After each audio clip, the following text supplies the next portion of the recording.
Worcester Mini-Olympics, and Meghan are here to tell us all about it. Thank you both so much for coming by.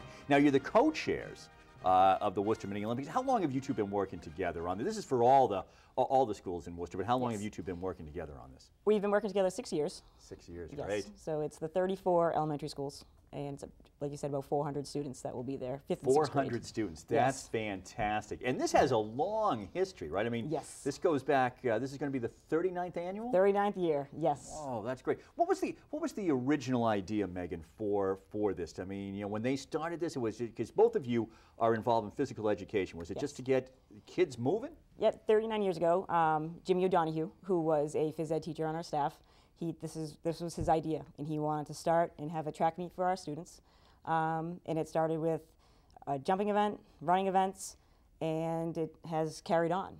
So Meghan and I joined forces about 6 years ago, and we've just kind of have kept the ball rolling and try to keep making it bigger and better. Well, I was going to say, and it sounds like you're growing it too. So Meghan, it's the Mini-Olympics. What do we see? We see 400 smiling faces, schools competing against other schools, camaraderie, excitement in the air. Their parents were in it. They're in it. The parents are excited. Isn't that cool? It's just trickling effect. It's I like the generations theme that we have going through this show. So the kids are in there. They're doing track and field, and they're competing against the other schools, and the competing has got to be a big. I keep hearing how we don't compete anymore, but the competition's a big part of it, right? It is. Yeah. So it's points system. We score the top 6 places, and then the overall schools, top 3 schools. And yes, it is. They do a so it's a running, a 50-yard dash. There is a 200-yard dash, a standing long jump, and a relay, and then a softball throw. So it is atypical track meet style. Like I said, they're competing for points, and then they compete for the overall big trophy at the end. So some bragging rights going on. Yeah, a lot of bragging rights. And the old banner, the banner is 39 years, and to get that banner is a big deal. What a big deal for these kids. What a great piece of history, and for them to be involved in it. Are they training right now? They are training. Some schools are working harder than others. Some hold the title and they want that title back. Flag Street School has won it the last few years. Yeah. No kidding. 4 years. 4 years in a row. They're working for their 5th. School. Wow.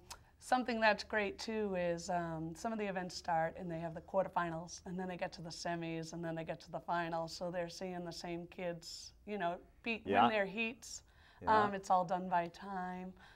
So their bragging rights are braggable. Yeah. No, I like that, but I also I'm surprised so there's some real perennial champions. And now, is that because they really are training, or they just have a run of athletes in some? I think it's a combination of both. I think it's I think that the teachers have worked hard, getting their students ready, and there's so much natural talent and natural ability out there, and it's so great to see when they compete as a 5th or 6th grader, and then, we see them in high school competing in their athletic events, and we have students that are in college competing, and it's so great to watch the ripple effect of it. It's amazing. Meghan, how many years involved in this? I know that the two of you have been doing it co-chairs now for 6 years, but how many years? I've been in the city for 15 years. 15, and this is my 20th. 20 years, boy, that's great.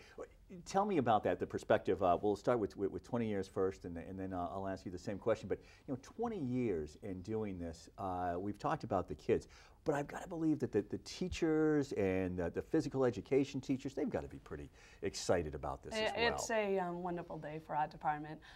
It just gives you you just want to be there. You want your athletes to do a great job.